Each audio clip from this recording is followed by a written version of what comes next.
दोस्तों स्वागत है आप सभी का तौर राजपूत वेल्थ में। तो यहाँ पर हम लोग जो सीखने वाले हैं आज वो कुछ अलग ही है, जिससे ये पता चलेगा कि भाई क्या होता है मार्केट और किस तरह से मार्केट में ट्रेड किया जाता है, मार्केट में क्या क्या चीज़ें देखना चाहिए। ये सारी चीज़ें हम लोग इस वीडियो में देखेंगे।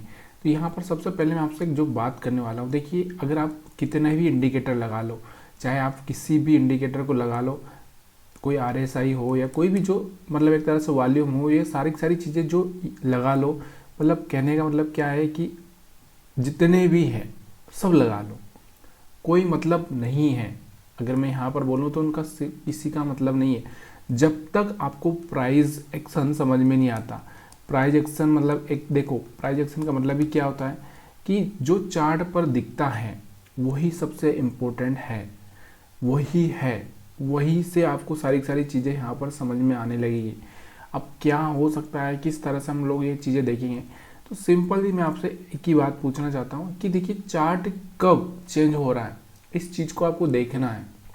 अब देखो चार्ट कब चेंज हो रहा है, उसके बाद ही सारी चीज़ें यहाँ पर काम करेगी। देखो वैसे तो आप सोच लो कि मूविंग एवरेज है, ये सब चीज़ें देखो यहाँ पर एक जो अगर हम लोग निफ्टी 50 में और बैंक की निफ्टी में करते हैं ट्रेड, इंडेक्स में मतलब कहने का मतलब क्या, किसी भी इंडेक्स में जब आप ट्रेड करते हो ना, तो ट्रेड करने के टाइम में आपको ये चीज़ें पता होना चाहिए कि इंडेक्स में क्या होता है, एक दूसरे का एसएल खाया जाता है। एसएल जैसे मान लो ये हाई है, ये हाई को जैसे ही मार्केट क्रॉस करेगा तो यहाँ से सारे एसएल हिट हो जाएंगे। उसके बाद क्या बचेगा, ये जो बायर्स आए इनका एसएल। तो मार्केट क्या करता है, ज़्यादातर किसको टारगेट करता है, ये जो हाई वाले लोग हैं इनको टारगेट करता है।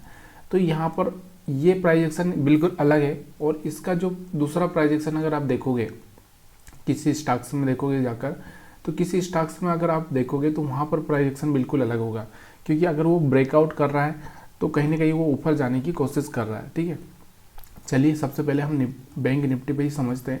तो मैं यहाँ पर सिंपली आपको थोड़ा सा मैं पीछे लेके चलूँगा और 5 मिनट के चार्ट पर लेके चलूँगा। तो यहाँ से सबसे पहले आपको ये देखना है कि मेरे को कहाँ पर प्राइस एक्शन चेंज होता हुआ दिखाई दे रहा है। अब यहाँ पर अगर आप देखोगे तो सिंपल यहाँ पर आप देखो, क्योंकि प्राइस एक्शन क्या होता है, सबका जो कह सकते हैं कि बाप है। यहाँ से सारे इंडिकेटर इसी चीज़ को दिखाने की कोशिश करते हैं। और इंडिकेटर क्या है, यहाँ से वॉल्यूम की भी अगर हम बात करें तो वॉल्यूम में भी हमको पता नहीं चलता। जब मार्केट एकदम ऊपर आ जाता है तब हमको पता चलता है कि यहाँ पर वॉल्यूम ज़्यादा है। लेकिन प्राइस एक्शन एक ऐसी चीज़ है जहाँ से बिल्कुल पता चलता है। प्राइस एक्शन को हम कितनी चीज़ों से समझ सकते हैं, देखिए मैंने आपको बहुत पहले भी बताया कि प्राइस एक्शन समझने के लिए आपको यहाँ 2 चीज़ें आपको पता होना चाहिए कि मार्केट किस ट्रेंड में है। मार्केट का ट्रेंड अगर ऊपर होगा तो मार्केट किस तरह से जाएगा, इस तरह से। अब हो सकता है देखो 5 मिनट के लिए ट्रेंड अलग रहेगा, 15 मिनट के लिए ट्रेंड अलग रहेगा, और 1 घंटे के लिए ट्रेंड अलग रहेगा, 4 घंटे के लिए अलग रहेगा, और 1 दिन के लिए अलग रहेगा, 1 महीने के लिए अलग रहेगा। तो सबके लिए अलग अलग हो सकता है। तो आप किस टाइम फ्रेम में ट्रेड करते हो ये बहुत इंपॉर्टेंट है, क्योंकि उसी टाइम फ्रेम में आपको वहाँ पर वो चीज़ देखनी है। थोड़ा सा रेफरेंस ले सकते हो, जैसे आप मान लो 5 मिनट के टाइम फ्रेम में ट्रेड करते हो तो 1 घंटे का और 15 मिनट का यहाँ से रेफरेंस ले सकते हो। अगर आप 1 घंटे के ऊपर ट्रेड करते हो तो यहाँ से 1 डे का और यहाँ से 4 घंटे का आप थोड़ा सा ले सकते हो कि यहाँ पर 4 घंटे में क्या हो रहा है। क्योंकि बड़े टाइम फ्रेम में एनालिसिस करने से क्या होता है, थोड़ा सा पता चल जाता है कि भाई आगे क्या घटना होने वाली है। लेकिन अगर छोटे टाइम में ट्रेड करोगे तो थोड़ा सा वहाँ पर पता नहीं चला। जैसे आप 1 मिनट के टाइम फ्रेम में ट्रेड कर रहे हो, सिंपल सी यहाँ पर एक चीज़ मैं आपको बताना चाहता हूँ। चलिए यहाँ पर हम लोग क्या करते हैं, मैं यहाँ पर क्या करता हूँ, 1 मिनट में ट्रेड कर रहा हूँ। जैसे मान लो कि यहाँ पर मैं क्या कर रहा हूँ, 1 मिनट के टाइम फ्रेम में ट्रेड कर रहा हूँ। अब यहाँ पर मैंने देखा है कि यहाँ से एक हैमर बना हुआ है। ठीक है, तो मतलब मेरा क्या प्लानिंग हो गया कि यहाँ से मार्केट में थोड़ा सा अपसाइड मोमेंटम आएगा, तो यहाँ से मैं स्कैल्पिंग कर लेता हूँ। जैसे यहाँ पर मैंने हैमर बना तो यहाँ का मेरा एसएल थोड़ा सा डिफाइन हो गया कि यहाँ तक का एसएल हो सकता है मेरा। तो यहाँ से मैंने जैसे टारगेट के लिए यहाँ से किया, तो यहाँ से आप देखोगे अगर हम लगातार देखेंगे तो यहाँ से इसके बाद में आप देखोगे तो 1 2 3 4 और 5 ग्रीन कैंडल बनी। मतलब एक तरह से ये प्लान हो गया। यहाँ पर आपको दिख रहा हुआ थोड़ा हैमर जैसा, यहाँ पर भी आप प्लान हो चुका है। अगर यहाँ पर आप देखोगे तो इनगल्फिंग जैसा हो चुका है, तो यहाँ पर इनगल्फिंग जैसा यहाँ पर भी आपको देखने को मिलेगा। लेकिन ये सब के पीछे जो वजह थी वो कौन सी वजह थी, क्या था उसके पीछे, उसके पीछे यहाँ पर ट्रेंड का अप था। देखो यहाँ से आपको दिख रहा होगा ट्रेंड क्या था, अप था, कहीं ना कहीं ट्रेंड अप मोमेंटम में था। इसलिए ये आपको प्रॉफिट होता हुआ दिखा 1 मिनट में, 5 मिनट में ट्रेड लिया। अब यहाँ पर सेम चीज़ अगर आप प्राइस एक्शन से देखो, एक चीज़ और होती है जो ट्रेंड लाइन। यहाँ से जब कोई स्ट्रक्चर क्या होता है, देखो जैसे मार्केट क्या चल रहा है, ऊपर चल रहा है और फिर वो थोड़ा सा रिट्रेसमेंट के लिए नीचे आता है और फिर वो ऊपर जाता है। मतलब ये स्ट्रक्चर यहाँ से आपको दिख रहा होगा कि यहाँ से स्ट्रक्चर किस तरह से बनता है, मार्केट नीचे आता है फिर ऊपर जाता है, फिर मार्केट नीचे आता है फिर ऊपर जाता है, ये स्ट्रक्चर है। तो जब यहाँ से ये ट्रेंड ब्रेक किया है तो यहाँ पर आपको पोजीशन बनाने के लिए यहाँ पर आपको दिख रहा है कि यहाँ से मैं बना सकता हूँ। सेम चीज़ अगर यहाँ से आप देखोगे तो यहाँ पर भी आपको देखने को मिल रहा था, लेकिन यहाँ से फेल हो गया। ठीक है, सेम यहाँ पर आपको देखने को मिल रहा है, यहाँ से पास हो गया। तो देखो शेयर मार्केट में मैंने अभी तक जितना भी लोगों के मैंने भी वीडियो देखे हैं, लोगों से मैंने भी सीखा है, ऐसा नहीं है कि मैं खुद यहाँ पर एक्सपर्ट बन के आया। लेकिन एक चीज़ हमेशा याद रखो इस चीज़ को कि भाई एसएल जो होता है ना, सारे लोगों का होता है, सारे लोगों का। ऐसा कोई भी आदमी नहीं है जिसका एसएल आज तक नहीं हुआ, या उसका एसएल मतलब हो सकता है कि यहाँ पर मान लो 20 दिन काम कर रहे हैं हम लोग, तो 20 दिन में उसका एसएल नहीं हुआ हो।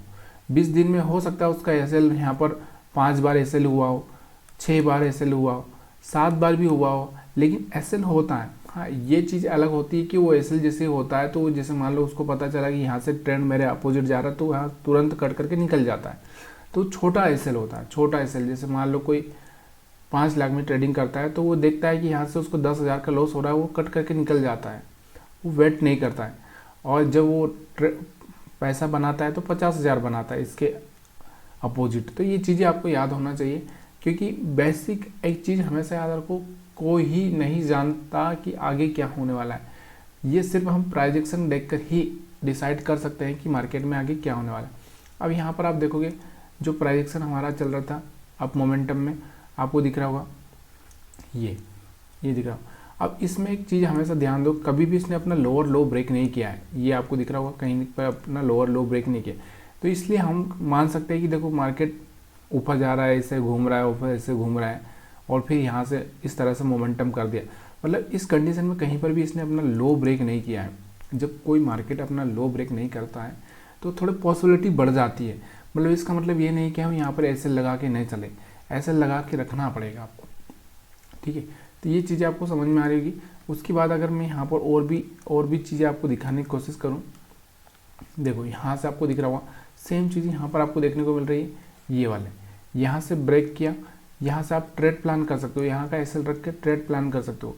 तो ओवरऑल जो मैं आपसे बात करना चाहता हूँ सिर्फ प्राइजेक्शन के बारे में बात कर रहा हूँ कि प्राइजेक्शन ही सब कुछ है।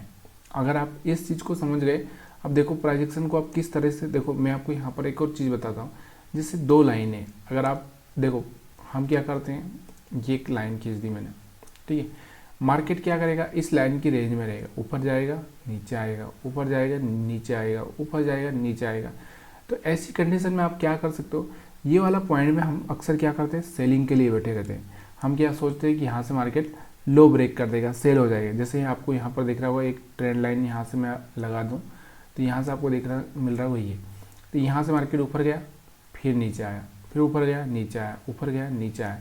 तो आपको यहाँ पर कहीं पर लग रहा है कि मार्केट यहाँ पर क्या करेगा, नीचे गिरेगा, लेकिन गिरा कब, यहाँ से गिरा और यहाँ से टेस्ट करके वापस गिरा। तो इस कंडीशन में आप थोड़ा सा देख सकते हो। लेकिन जब तक वो यहाँ पर आपको सेलिंग के लिए, यहाँ पर आपको सेलिंग के लिए, यहाँ पर सेलिंग के लिए मिल रहा है, तो आपको वहाँ पर सेलिंग करना है। इस एरिया में सेलिंग करना है, ना कि आप अक्सर हम क्या करते हैं, यहाँ पर जब कोई ब्रेकआउट होता है, जैसे यहाँ पर कोई ब्रेकआउट हो गया तो हमको बाइंग का समझ में आता है कि बाई कर ले, ब्रेकआउट हो रहा है। ऐसा नहीं है। मार्केट एक रेंज को ही डिसाइड करता है कि ये वाली जो रेंज, जैसे हाई ब्रेक होगा मार्केट में एक रिट्रेसमेंट आएगा। ठीक है, यहाँ पर हाई ब्रेक नहीं हुआ, लेकिन यहाँ पर एसएल हंटिंग हुई है, क्योंकि ये जो सेल करके गए थे ये लोग निकले हैं। फिर यहाँ पर आपको दिख रहा होगा यहाँ से लो ब्रेक नहीं हुआ, लेकिन यहाँ पर जो बाई करके गए थे ये लोग निकले हैं। तो कहीं नहीं, कहने का मतलब क्या है कि थोड़ा सा इस चीज़ को इंडेक्स में ये समझना बहुत ज़रूरी है कि भाई यहाँ पर लोग क्या कर रहे हैं, लोग यहाँ पर किस तरह से ट्रेड कर रहे हैं। लोग यहाँ पर एसएल खाने के लिए ट्रेड कर रहे हैं। ठीक है, तो यहाँ पर लोगों को एसएल मिलेगा, जैसे यहाँ पर आपको दिख रहा होगा यहाँ पर एसएल, तो ये यहाँ पर आया मार्केट, यहाँ से नीचे आ गया। फिर लोगों ने यहाँ सेल किया होगा तो यहाँ पर आया मार्केट, यहाँ से नीचे। तो ये एक प्राइजेक्शन का अलग पार्ट हो गया। और ये जो पार्ट है मैं आपको बता रहा हूँ कि जैसे ये ये यहाँ से मैंने ट्रेंड लाइन, जब मार्केट अप मोमेंटम है तो यहाँ पर हमको बाइंग प्लान करना है। अब यहाँ से मैंने आपको दिख रहा होगा कि यहाँ पर मेरे को क्या करना है, बाइंग का प्लान करना है। मेरा रिस्क रिवार्ड यहाँ से बहुत बढ़िया मेंटेन होगा। क्यों होगा? क्योंकि यहाँ से मैं 1:5 का ले सकता हूँ। लेकिन अगर ऐसा नहीं हुआ तो मेरा क्या होगा, थोड़ा बहुत लॉस हो जाएगा, ठीक है। लेकिन अक्सर हम क्या करते हैं, हम कहाँ पर घुसते हैं, बीच में इस जगह पे, या फिर हम बोलते हैं यहाँ पर टॉप पर, यहाँ पर घुसते हैं और फिर हमारा यहाँ पर बड़ा एसएल हो जाता है। तो ऐसी कंडीशन से बचने के लिए आपको सबसे पहले ना प्राइस एक्शन को समझना पड़ेगा। अब प्राइस एक्शन को चलिए थोड़ा सा हम देखते हैं। मैं 1 घंटे के टाइम फ्रेम में चलता हूँ। क्यों 1 घंटे के टाइम फ्रेम में क्यों चल रहा हूँ? क्योंकि थोड़ा सा यहाँ से मैं आपको समझा सकता हूँ। अब यहाँ पर आप देखोगे पूरे 1 साल का चार्ट अगर हम बात करें तो 2024 से यहाँ से शुरू हो रहा है, यहाँ से इस एरिया से। लेकिन हम लोग यहाँ से लेंगे थोड़ा फरवरी से। अब यहाँ से आपको दिख रहा होगा मार्केट को ऊपर नीचे ऊपर नीचे ऊपर नीचे आपको दिख रहा होगा। यहाँ से आप देखोगे यहाँ से ये लूप बनता हुआ दिख रहा होगा। अब इस लूप को अगर मैं इस तरह से एक तरह से मार्क कर दूँ, एक तरह से, यहाँ से मैं लाइन नहीं खींच पा रहा हूँ, चलिए मैं यहाँ पर लाइन ड्रा कर देता हूँ। तो इस चीज़ को आपको समझना है कि प्राइस एक्शन क्या बोल रहा है, ठीक है। प्राइस एक्शन क्या बोल रहा है कि यहाँ से आपको दिख रहा होगा कि यहाँ से, एक मिनट, यहाँ से हम क्या कर रहे हैं,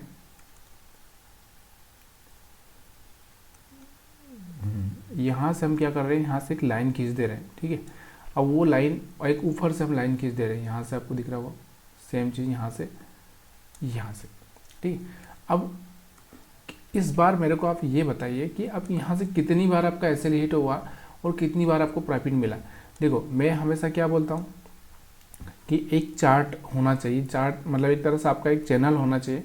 उस चैनल में आपको किस तरह से ट्रेड करना है। देखो यहाँ से मैंने क्या बोला कि जैसे ये है एक 2 लाइन है, यहाँ से मार्केट ऊपर जाएगा, नीचे आएगा, ऊपर जाएगा, फाइनली मार्केट ऊपर ही जा रहा है। ऐसा नहीं है कि देखो यहाँ से आपको दिख रहा होगा फाइनली मार्केट क्या कर रहा है, ऊपर ही जा रहा है, ठीक है।